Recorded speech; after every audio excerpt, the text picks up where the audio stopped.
Hey everyone, Somebody's Gun here.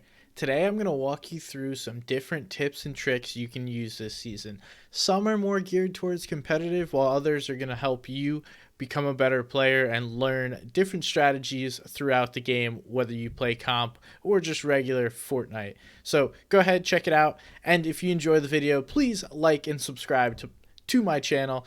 Really appreciate it. Let's dive right in. So here's going to be two ways where you can enhance a crash pad and both a shockwave with a bouncer. So for the crash pad, the easiest way that I've found to do this is box up with a ramp. You can also use an edited cone, but you throw the ramp down here, and with the crash pad, you just want to be as far back towards this end of the box as you can, and then throw the crash pad down, and you'll see you get quite some distance on that guy.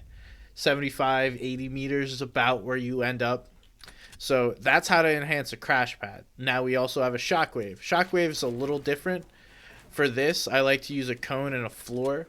So depending on which way you want to go, if you want to go straight in this direction, then edit the cone like this.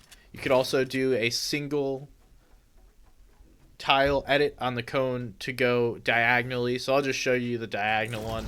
It's also a little more accurate, and if you're trying to do this with a trio, it's the same way. Just put the three people under the cone, throw the shockwave, and then boom, you go flying. So those are different ways to enhance the crash pad and the shockwave with bouncers. Yeah. So the first play we're gonna watch is them using a coordinated shockwave and bouncer play. So we know that there's shockwave, bouncers, and crash pads as movement for this meta, but you can use the bouncers to enhance both shockwaves and crash pads. These guys clearly seem to know how to do that as a trio. We see this rotation here. Okay, so one quick tip that you can use is using vehicles to surprise players. So if you're in the driver's side seat and you get out of the vehicle, you're going to pop out on the driver's side. But if you want to surprise someone, you're driving the vehicle, switch sides, pop out on the other side. It's just that quick deception. People would assume you're going to hop out on the driver's side, but instead you pop out of the other side. Just a little helpful tip to give you an edge over players, especially when you're under heavy fire in a vehicle. Just switch seats and get that quick surprise. Another tip is that this Stark rifle is different fire rates based on whether you're ADS'd or not. So what do I mean by that? If I'm aimed down the scope, ADS, it's going to fire at a certain rate. But if I'm not ADS, it'll fire much quicker. So this is super helpful in different scenarios. When ADS'd, it's a perfect first shot accuracy. It even really doesn't lose any accuracy once you start firing. So as long as you can deal with the recoil, it's accurate.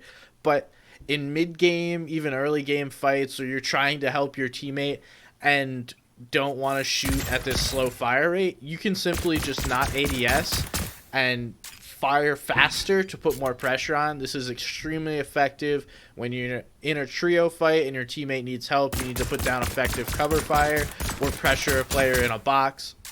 Using this non-ADS fire rate is much more beneficial, especially because the Stark rifle doesn't do a ton of damage to builds. We see it takes that out fairly quickly, but when ADS, not so much. So use this to your advantage. Use it for however you would like. I like to use it when pressuring boxes. Now, another useful tip is going to be when you're boogie bombed, you can still deploy crash pads.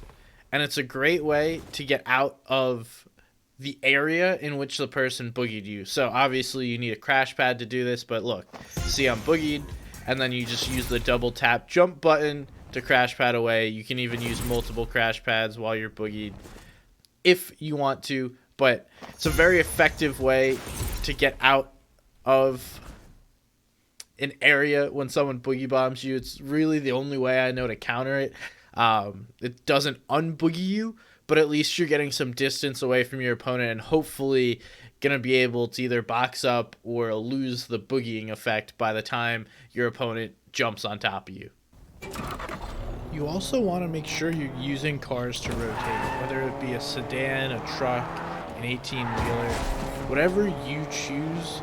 Make sure you're using the vehicles because they provide a really good, consistent, fast rotations out of basically any major POI, and even smaller pieces on the map have vehicles.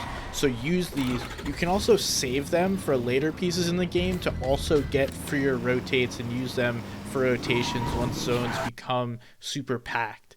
Here's a example from Zycoma using a vehicle later in game to give him a free rotation to zone. We've also seen players like Unknown use it, and there's just multiple different examples of why vehicles, especially trucks, are good ways to rotate.